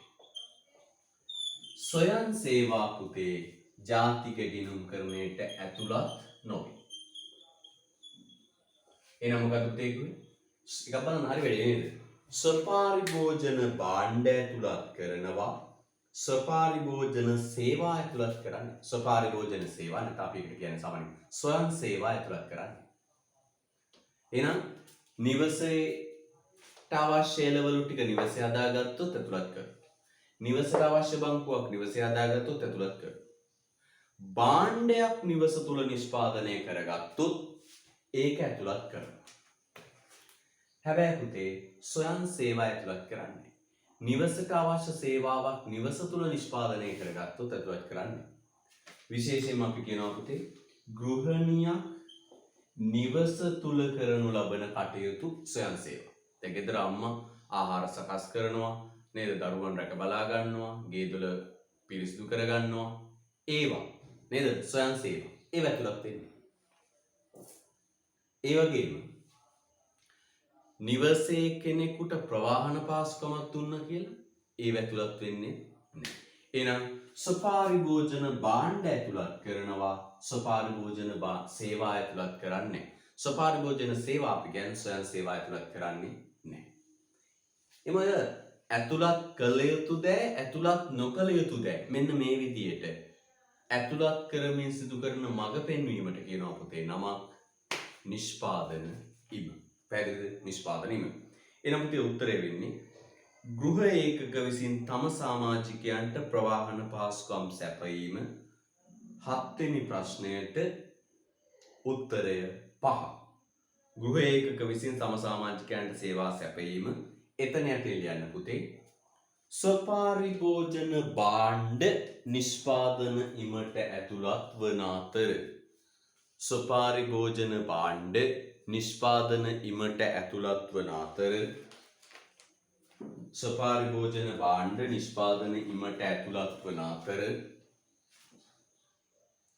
ස්වපාරිභෝජන සේවා. ස්වපාරිභෝජන භාණ්ඩ නිෂ්පාදනීමට ඇතුළත් වන අතර. ස්වපාරිභෝජන සේවා වරාංග තුල යන ස්වයං සේවා. ස්වපාරිභෝජන සේවා වරාංග තුල යන ස්වයං සේවා නිෂ්පාදන ඉමට ඇතුළත් නොවේ. ස්වයං සේවා නිෂ්පාදන ඉමට ඇතුළත් නොවේ. ස්වයං සේවා නිෂ්පාදන ඉමට ඇතුළත් නොවේ. එන අපේ උත්තරාංක 5. right. අපි යන් ඊළඟ. අපි යනවා පුතේ එහෙනම් ප්‍රශ්න අංක 8. ප්‍රශ්න අංක 8 මොකද? නේවාසික ව්‍යාපාර ආයතනයක් විදේශීය බැංකුවකින් ලබාගත් ණය සඳහා ගෙවන පොලිය. විදේශ බැංකුවකින් ලබාගත් ණයවලට ගෙවන පොලිය. බලන්න. ගෙවන පොලිය කියන වචනේ highlight කරන්න. කලුඩින් ලියන්න. විදේශ ප්‍රාථමික ආදායම් ගෙවීම. ගෙවන පොලිය කියන වචනේ highlight කරලා උඩින් ලියන්න. විදේශ ප්‍රාථමික ආදායම් ගෙවීම. විදේශ ප්‍රාථමික ආදායම් ගෙවීම. දලදේශීය නිෂ්පාදිතය දල ජාතික ආදායමට යන දෑ දලදේශීය නිෂ්පාදිතය හා දල ජාතික ආදායම යන දෑට ඇතුළත් වීම හෝ නොවීම දක්වන්න. පුතේ මෙතන මේ මතක් කරගන්න ඕන මෙන්න මේ සූත්‍රය. මොකක්ද? දල ජාතික ආදායම සමානයි දල දේශීය නිෂ්පාදනය. අරගෙන එකතු කරනවා පුතේ විදේශ ප්‍රාථමික ආදායම් ලැබෙන. විදේශ ප්‍රාථමික ආදායම් ලැබෙන. විදේශ ප්‍රාථමික ආදායම් ලැබෙන. අඩු කරනවා පුතේ විදේශ ප්‍රාථමික ආදායම් ගෙවි. විදේශ ප්‍රාථමික ආදායම් ගෙවි. පුතේ දලදේශීය නිෂ්පාදනය කියන්නේ අපේ ආර්ථික කලාපය තුල බිහිවෙච්ච නිෂ්පාදනය. මොකද පාවිච්චි කරන වචනේ පුතේ ආර්ථික කලාපය තුල බිහිවෙච්ච නිෂ්පාදනය. හොඳින් මතක තියාගන්න. හරි පරිස්සමට ඉගෙන ගන්න ඕන පාඩමක් ජාතික ගිණුම් කරණය. දලදේශීය නිෂ්පාදනය කුයි ආර්ථික කලාපය තුල බිහිවෙච්ච නිෂ්පාදනය. ආර්ථික ප්‍රදේශය කියන ආර්ථික කලාපය කියන. දල ජාතික නිෂ්පාදනය කියන්නේ පුතේ අපේ රටේ ඉන්න ජාතිය. ඒ කවුද පුතේ? ලාංකිකයන්ගේ සාධක වලින් බිහිවෙච්ච නිෂ්පාදනය. මොකද පුතේ කියන්නේ? දල දේශීය නිෂ්පාදනය කියන්නේ අපේ රටේ ආර්ථික කලාපය තුල බිහිවෙච්ච නිෂ්පාදනය. ඔබට නිබන්ධනය අරන් බලන්න මෙයා තිතට උගන්වලා ඇති. ටියුට් එක අරන් බලන්න දශමයට උගන්වලා ඇති. ආර්ථික කලාපය නිර්වචන අයත් වන දේවල් සියල්ල ආර්ථික කලාපය. දල ජාතික ආදායම කියන්නේ අපේ රටේ මිනිස්සුන්ගේ සාධක වලින් බිහිවෙච්ච ආදායම. හරිද? එතකොට පුතේ අපේ රටේ ආර්ථික කලාපය තුල බිහිවෙච්ච නිෂ්පාදනය තුලින් ලාංකිකයන් හදපු භාණ්ඩ ටිකේ වටිනාකම අපේ රටේ නේවාසිකයන්ගේ සාධක වලින් හැදිච්ච ආදායම හොයන්නේ කොහොමද? කලාපය තුල බිහිවෙච්ච ටිකෙන් ලාංකිකයෝ ටික හදපු ටික හොයාගන්නේ කොහොමද? විදේශ ප්‍රාථමික ආදායම් ලැබීම් එකතු කරලා ගෙවීම් අඩු කරනවා. මන්නේ ඉලක්කමක් දාන්න. දලදේශීය නිෂ්පාදන වල තියෙන 1000. ඕකට විදේශ වලින් ලැබිච්ච එකතු කරලා ගෙවපුව අඩු කළාම තමයි එන්නේ දල ජාතික ආදායම. එනවනේ දලදේශීය නිෂ්පාදනය 1000. හරිද? right. ඊට පස්සේ කියනොත් රුපියල් අපි මෙහෙම කියමු බලන්න. විදේශ බැංකුවකින් ලබාගත් ණයක් සඳහා ගෙවන පොලිය. අන්න පුතේ විදේශ බැංකුවෙන් ලබාගත් ණය වලින් බිහිවෙච්ච නිෂ්පාදනය පොලිය. අපි හිතමු පොලිය 20. මේක ඇතුලේ තියෙන. මේක ඇතුලේ මොකක්ද? දලදේශීය නිෂ්පාදනය ඇතුලේ තියෙන. අපි විදේශ බැංකුවකින් ණයක් අරගෙන ඇවිල්ලා අපේ රටේ නිෂ්පාදන කටයුත්තක් කළා. අපේ රටේ ආර්ථිකයට යොදාගත්තා. ඒකෙන් බිහිවෙච්ච ආදායම කීයද? 20යි. ඒක මේ 1000 ඇතුලේ තියෙනවා. ඒක 1000 ඇතුලේ තියෙනවා. ඒක අපේ රට ආර්ථික කලාපය ඇතුලේ බිහිවෙච්ච නිෂ්පාදනය. මේ හිතන්නකො. ඔන්න විදේශ රටකින් ගෙනාව කොච්චරද? අපි විදේශ බැංකුවකින් ණයක් ඉල්ලගත්ත. කොච්චර ඉල්ලගත්තද පුතේ ණය? ණයක් ඉල්ලගත්තා. මිලියන 100ක ණයක් ඉල්ලගත්ත කියන්නේ. ඒ ණයට පුතේ අපි ණය ටික රට ඇතුළට අරගෙන රටේ නිෂ්පාදන කටයුතු වලට යොදාගත්තා. රටේ නිෂ්පාදන කටයුතු වලට යොදාගත්තා. එහෙම නිෂ්පාදන කටයුතු වලට යොදාගෙන අපි කොච්චර නිෂ්පාදනයක් බිහි කරගත්තද පුතේ? 20යි. එහෙනම් අර විදේශ රටෙන් ගත්ත ණය ටිකෙන් අපේ බිහි කරගත්ත ආදායම පොලිය කීයද? 20යි. ඒක පුතේ මේ 10 ඇතුලේ තියෙනවා. අපි පුතේ හැබැයි මේ සාධකය අපේ රටේ එකෙක්ගේ සාධකයක් නෙවෙයි. හොඳට එකයි. මේ රුපියල් 20 පොලි ආදායම බිහි වෙච්ච සාධකය අපේ රටේ කෙනෙකුටයි සාධකයක් නෙවෙයි. ඒක විදේශීය සාධකයක්. එහෙනම් විදේශිකයෙක්ගේ සාධකයක් අපේ රටට ගෙනල්ලා ප්‍රාග්ධනය කියන සාධකය ණය අපේ රටේ නිෂ්පාදන ක්‍රියාවලියට යොදාගෙන අපේ ආර්ථික ප්‍රදේශයේ නිෂ්පාදන ක්‍රියාවලියට යොදාගෙන රුපියල් 20ක පොලි ආදායමක් උපයා ගත්තා. ඒක දැන් අපේ ආර්ථික ප්‍රදේශයේ බිහි වෙච්ච නිෂ්පාදනය. ඒක අපේ ආර්ථික ප්‍රදේශයේ බිහි වෙච්ච ආදායමක් මේ 1000 ඇතුළේ තියෙනවා. අපි දල ජාතික ආදායම ගණනය කරද්දී විදේශ ප්‍රාථමික ආදායම් ගෙවීම යටතේ ඔය 20 මොකද කරන්නේ? අඩු කරනවා. ඇයි මේ ටික අරන් යනවනේ. මේ ටික මේ විදේශීය සාධකයක් නේ. විදේශිකයෙකුට සාධකයක් නේ. එයා ඒ 20 අරගෙන යනවා. අරගෙන ගියාට පස්සේ දල ජාතික ආදායම වෙන්නේ 980. එහෙනම් පුතේ බලන්න 14 පොලිය තියෙනවා.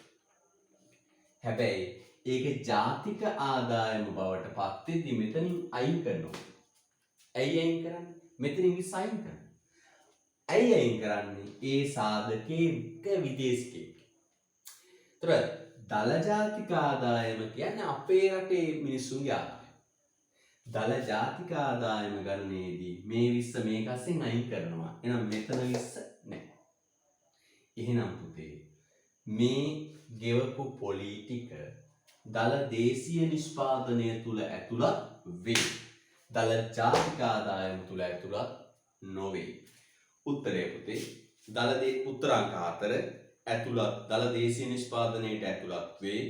දල ජාතික ආදායමට ඇතුළත් නොවේ.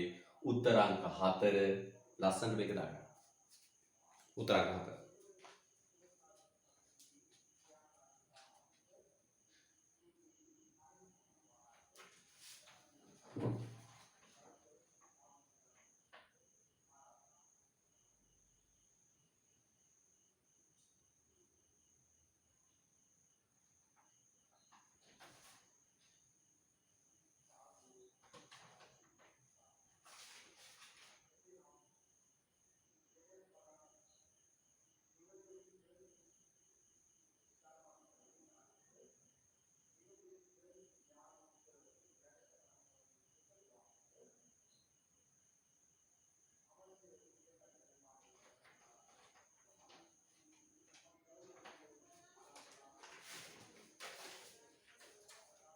right.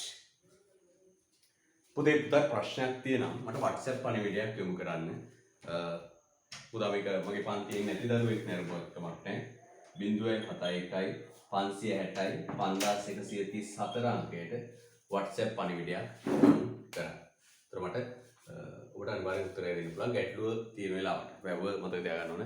ඒ වෙලේ දුරකථන ඇමතුම් ලබා ගන්න එපා. මට පන්ති වල ඉන්න වෙලාවට මම ෆෝන් එක පාවිච්චි කරන්නේ නැහැ. ඔබට කෙසේ හෝ පිළිතුරක් දෙන්න අපි වෙලාවක් වෙන් කර ගන්නවා. right. යංගිල 9 ප්‍රශ්න අංක 9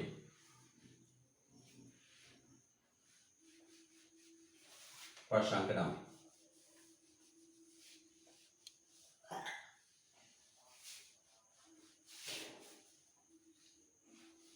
ප්‍රශ්න අංක 9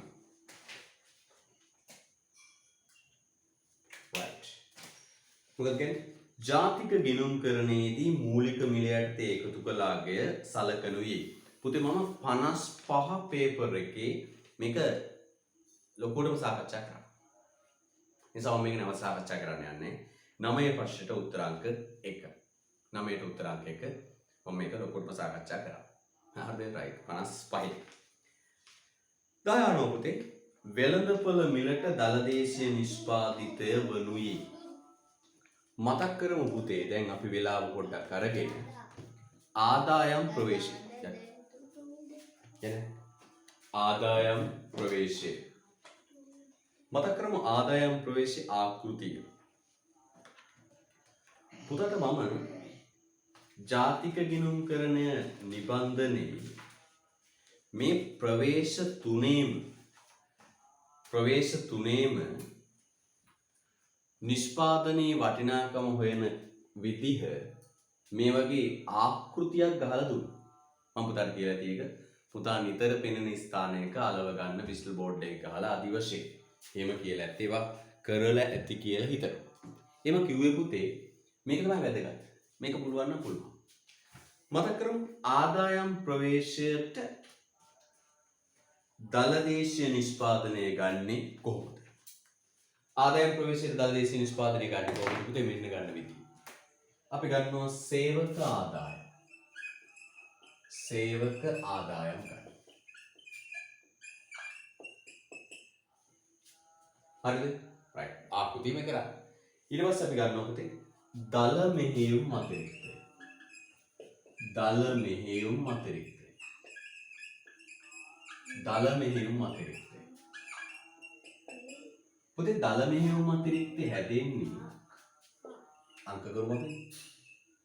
දල මෙහෙයුම් අතිරික්තය හැදෙන්නේ කෑලි 3කින්. මොකක්ද පුතේ කෑලි 3? සුද්ධ මෙහෙයුම් අතිරික්තය.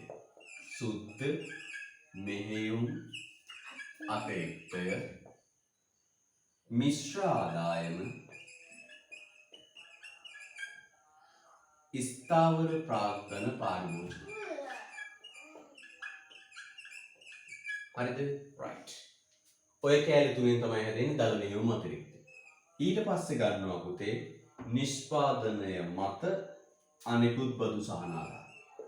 නිෂ්පාදනය මත අනෙකුත් බදු සහන ආදායම. ඊට පස්සේ පුතේ එකතු කරනවා භාණ්ඩ හා සේවා මත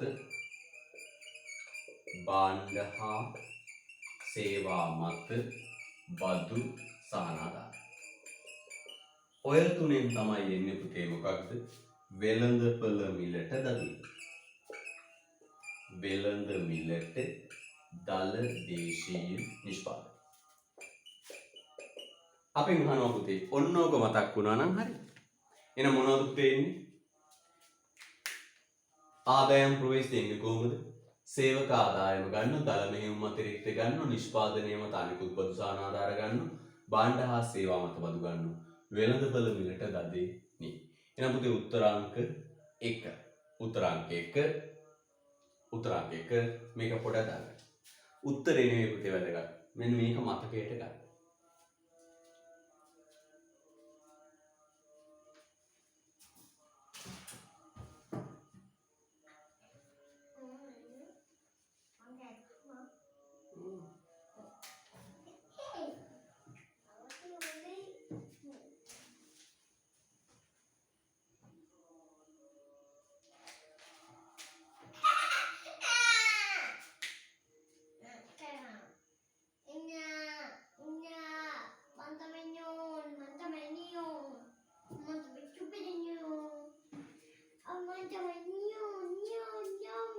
Right. Yang 11.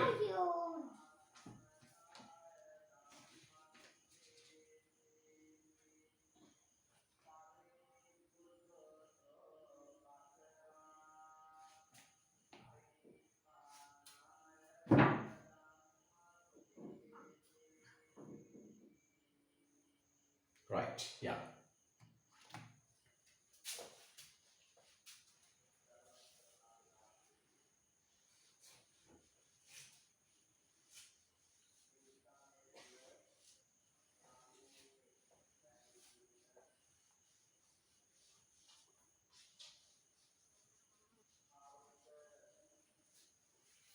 right බලමු තේරුණාද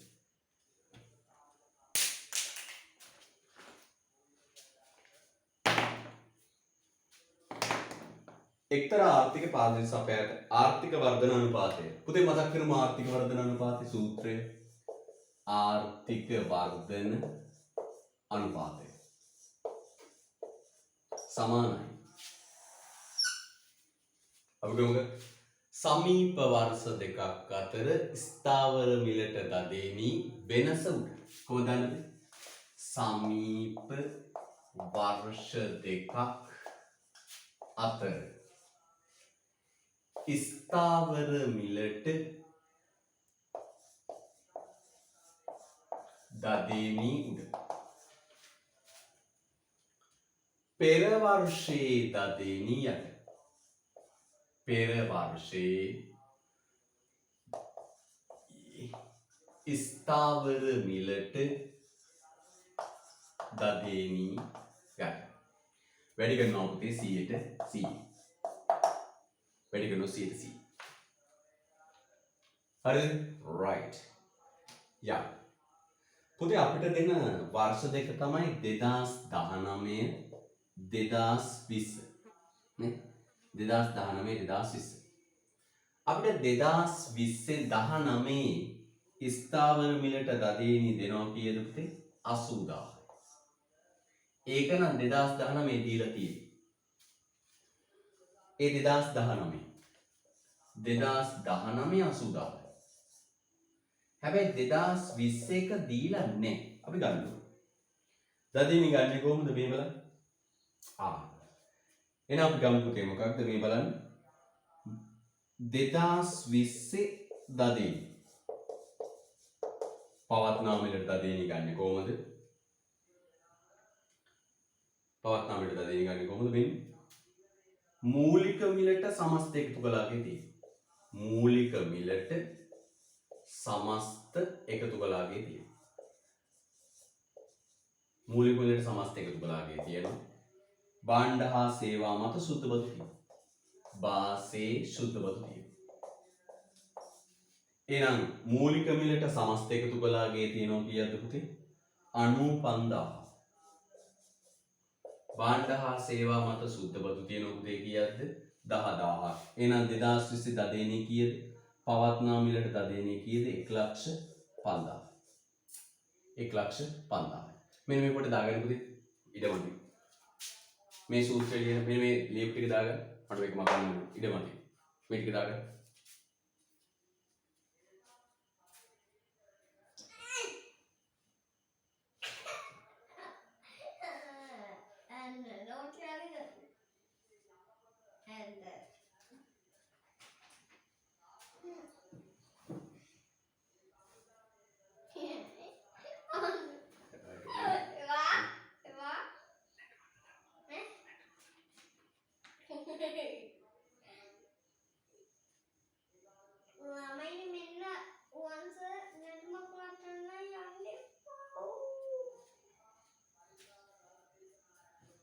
right හරි එහෙනම් පුතේ 2020 නිෂ්පාදනය හොයාගත්ත කීයද 1,50,000 හැබැයි මොන එකද පවත්නා මිල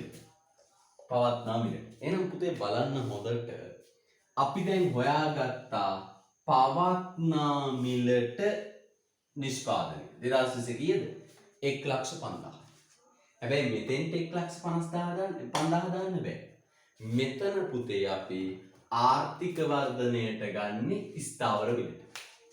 එහෙනම් පුතේ බලන්න මතක් කරන්න ස්ථාවර මිලට දදෙනි.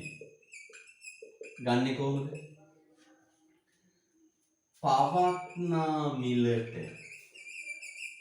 දදෙනි අරන් මේකේ මිලේ බලපෑම අයින් කරනවා. උද්ධමනීය බලපෑම අයින් කරනවා.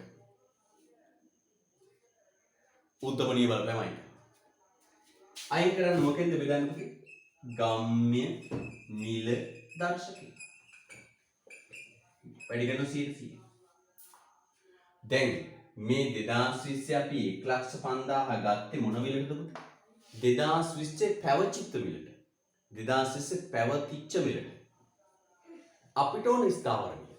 ඒ පැවතිච්ච මිල ඇතුලේ මිලේ බලපෑම තියෙනවා. ඒ 1,50,000 ඇතුලේ මිලේ බලපෑම තියෙනවා. ඒ මිලේ බලපෑම අපි අයින් කරන්න ඕනේ. මොකද කරන්නේ? 1,50,000 අරගෙන මිල දර්ශකයෙන් බෙදනවා. ගම් මිල දර්ශක කීයද? 125යි. වැඩි කරනවා පුතේ 100ට 100. වැඩි කරන 100. එනම කොහෙද? 1,50,125න් බෙදලා 100න් වැඩි කරා. 25 වරක් 5යි 25 වරක් 4යි. 25 වරක් 21යි 105ට 21 වැඩි කරාම 4න් 84000. එහෙනම් පුතේ කීයද? 84000. එහෙනම් 2020 ස්ථාවර මිලට දළදේශීය නිෂ්පාදනය කීයද? 84000.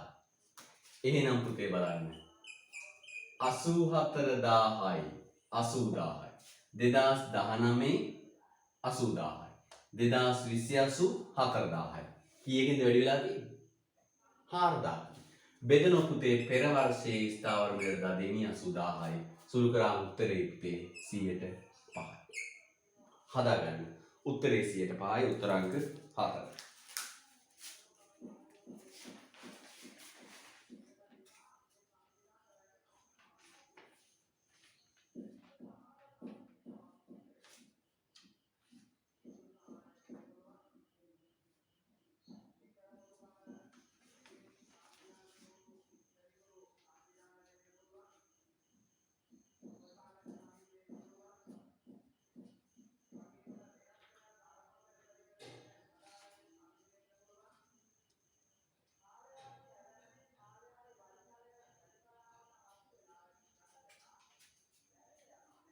right. එහෙනම් උත්තරේ 100ට 5යි උත්තරාංක 4යි. අපි යනවා ඊළඟ ප්‍රශ්නයට.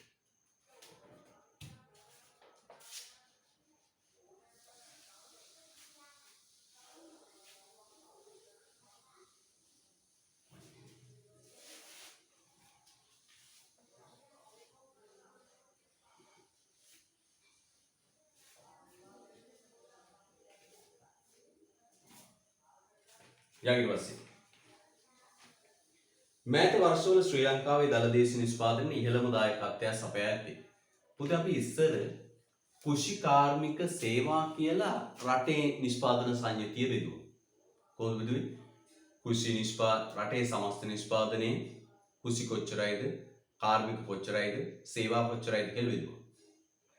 මේ 2015න් පස්සේ මේක අංශ පදනමකට තව සංයුතියක් ආවා. මොකද මේ රටක ඉන්න ආර්ථික ඒකක මූල්‍ය සංස්ථා, මූල්‍ය නොවන සංස්ථා, රජය, කුටුම්බ, ලාභ අපේක්ෂාවෙන් තොරව ගෘහ ඒකකවලට සේවා සපයන ආයතන කියලා පහකට බෙදුවා. ආර්ථික ඒකක පහකට බෙදුවා. ආයතනික අංශ පහකට බෙදුවා. මොකද මූල්‍ය සංස්ථා, මූල්‍ය නොවන සංස්ථා, රජය, ගෘහ ඒකක සහ ලාභ අරමුණකින් තොරව ගෘහ ඒකකවලට සේවා සපයන ආයතන කියලා බෙදුවා. ඕකේ පුතේ ඊට පස්සේ රටේ නිෂ්පාදනය ඒකට අනුව ඉදිරිපත් කළා. මූල්‍ය සංස්ථා මෙච්චරයි, මූල්‍ය නොවන සංස්ථා මෙච්චරයි, රජය මෙච්චරයි ආදී වශයෙන්. ඒකෙන් පුතේ වැඩිම දායකත්වයක් තියෙන්නේ උත්තරාංක 5 ගෘහ ඒකකවලට. ගෘහ ඒකකවලට පුතට මම මහ බැංකු වාර්තා කොළ අලවලම ඇති පොතේ බලන්න. 12ට උත්තරය 5. 12ට උත්තරය 5. right. ඊට පස්සේ ගෘහ ඒකකම දාතුන අන්නාසි ජෑම් නිෂ්පාදනය කරන ආයතනයකට දාලා විස්තර පහක් සපයා ඇත. අන්නාසි ජෑම්. right. අන්නාසි ජෑම්. මෙන් නිෂ්පාදකයෝ තුන්දෙනා.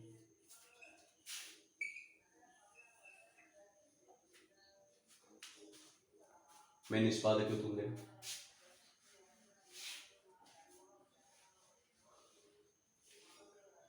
අන්නාසි ජෑම් අලවි. අන්නාසි ජෑම් අලවි. බලන්න දීලා තිනවා අන්නාසි වල යෙදවුම් බිඳුවයි. මෙතන මුකුත් යොදාගෙන නැහැ. එකතු කළ වටිනාකම 1000. එහෙනම් පුතේ එයා එකතු කළ වටිනාකම 1000යි. ඒ 1000 තමයි පුතේ මෙයාගේ මොකක් බවට පත් වෙන්නේ? ජෑම්ගේ යෙදවුම 1000යි. ඊට පස්සේ අහනවා ජෑම්ගේ එකතු කළ වටිනාකම දීලා නැහැ. ඊට පස්සේ කියනවා පුතේ ජෑම්ගේ එකතු කළ වටිනාකම දීලා නැහැ. ඊට පස්සේ අලවි එක්කෙනාගේ අතරමැදි යෙදවුම 2500. ඒ කියන්නේ පුතේ ජෑම් මෙයාට දීලා තියෙනවා කියා 2500.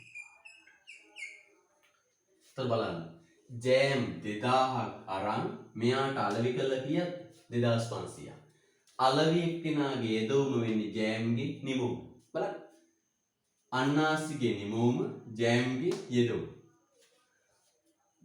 අලවි කරන කෙනාගේ යෙදවුම ජෑම්ගේ නිමවුම.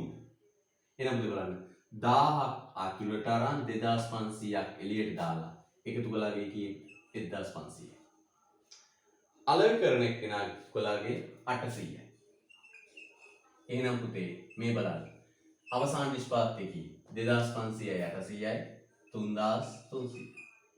මේම බලන්න 1000යි 2500යි 800යි 3300යි. හිස් තැන තියෙන්නේ පුතේ ජෑම්ගේ එකතු කළාගේ 1500යි. සටහන් කරගන්න.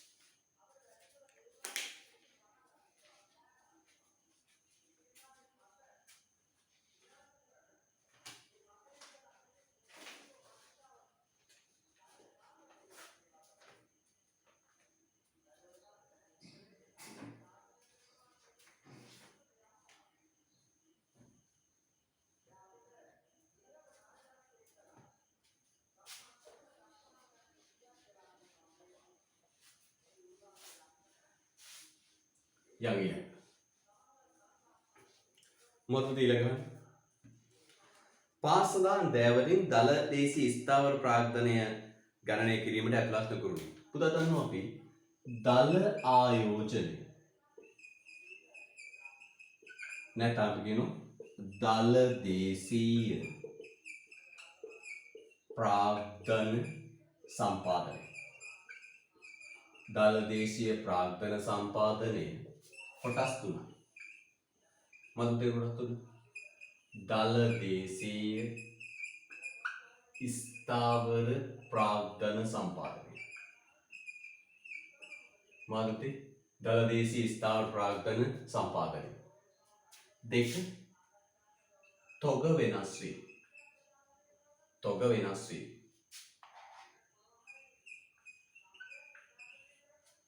ඊළඟ පුතේ වටිනාකම්හි වෙනස් වේ. එහෙනම් පුතේ වියදම් ප්‍රවේශයේ කොහොමද දල ආයෝජනය හැදෙන්නේ? කොහොමද දල ආයෝජනය කියන අංශය මොකක්ද? දල දේශීය ප්‍රාග්ධන සම්පාදනය හැදෙන්නේ කොහොමද? දල දේශීය ස්ථාවර ප්‍රාග්ධන සම්පාදනය දන්න තොග වෙනස් වීම දන්න වටිනාකම් වෙනස් වීම. එහෙනම් පුතේ මේ වටිනාකම් වෙනස් වීම කියන්නේ ස්ථාවර ප්‍රාග්ධනය සම්පාදනය ඇතුළේ තියෙන එකක් නෙවෙයි. උත්තරාංක 5. වටිනා දෑවල වෙනස් වීම උත්තරාංක 5. උත්තරාංක 5.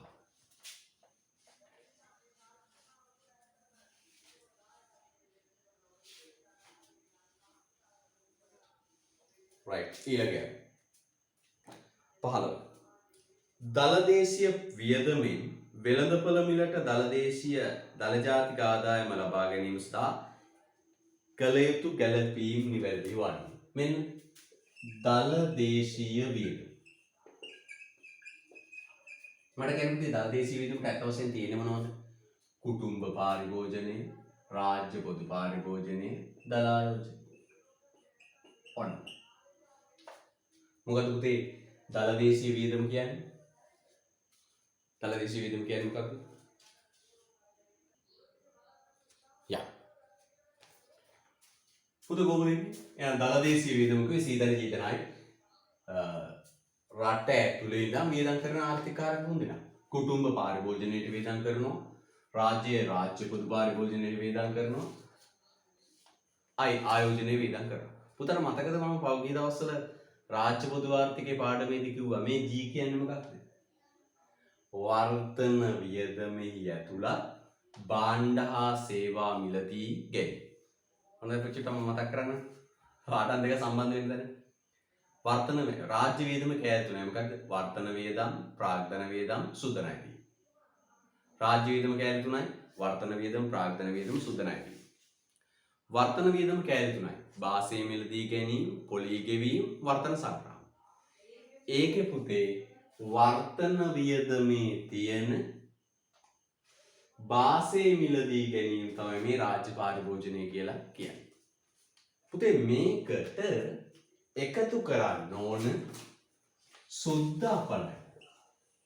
සුද්ධ අපනය එකතු කරන්න. සුද්ධ අපනය එකතු කරන්න. සුද්ධ අපනය එකතු කරාම වෙන්නේ වෙළඳපළ මිලට දඩේ. වෙළඳපළ මිලට දඩේ. වෙළඳපළ මිලට දඩේ. හරිද? right. ඊට පස්සේ පුතේ මේකට එකතු කරන්න ඕන සුද්ධ විදේශ ප්‍රාථමික ආදායම. සුද්ධ විදේශ ප්‍රාථමික ආදායම කියද්දී නිකක් අතරයක් දාමු. එකතු කරා වෙනවා දල ජාතික ආදායම. දල ජාතික ආදායම. ඕක තමයි පුතේ තියෙන කාරණා. දැන් මම පුතාට ඒක තමයි මුලින්ම කියන්නේ. ප්‍රශ්නේ අහපු ගමන් මතක් කරගන්න ඔයා. ඔයයි කරන්න යන්නේ මොකද්ද? ඔයාට පුදුම හදිස්සියක් නේ තියෙන්නේ. ඔයා උත්තර හතරෙන් එකක් තෝරනවා. පළවෙනි එකද දෙවෙනි එකද බැලුව වැය නැත්නම් අල්ලපු එකකින් හරි ආන්න එහෙම ඔයා උත්සාහ කරා. පුතේ මතක තියාගන්න. MCQ ප්‍රශ්නේ කියුවා මතක් කරාටක් ගාලා තියරි කරුණු. දැන් මේක නම් පොඩ ආකෘති ගන්න. ආනේ විලම් ප්‍රවේශය ටගලා ආකෘති ගන්න. ආකෘති ගහලා තමයි පුතේ උත්තර පහ අධ්‍යයනය කරන්න යන්නේ. දැන් මේක ටගලා දාන්න වෙන ආකෘති.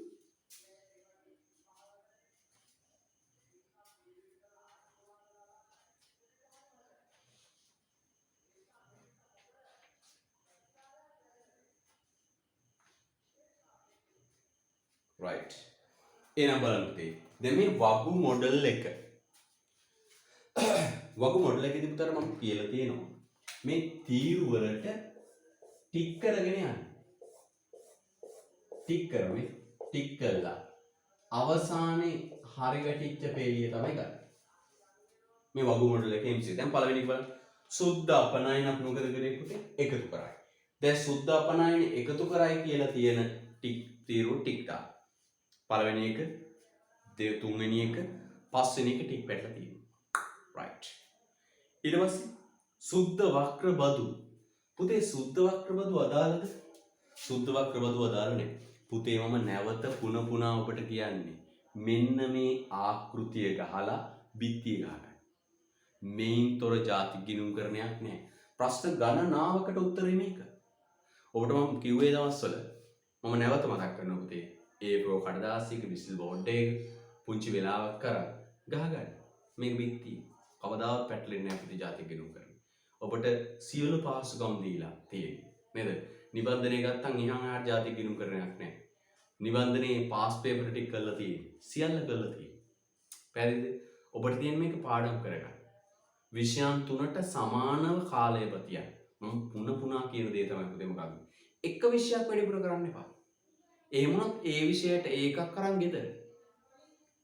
ගුරුවරු කොච්චර වැඩ දුන්නා විෂයන් තුන සමාන කරලා කරගත්ත දරුවා තමයි දිනුමට යන්නේ.